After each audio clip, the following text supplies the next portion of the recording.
ये video general फैज़ हमीद के चाहने वालों के लिए बनाई गई है। जरदारी साहब जनरल फैज़ के बारे में क्या कह रहे हैं, क्लिप में मुलाज़ा फरमाइए।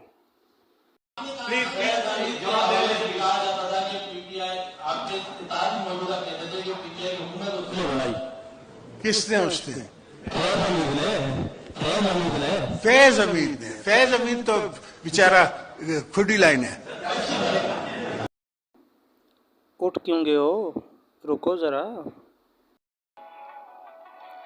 बच्चा नहीं हूँ, सब जानता हूँ। तुम जैसों को मैं सारी ज़िंदगी बास्केट की जेब में नहीं, शलवार की जेब में रखता हूँ।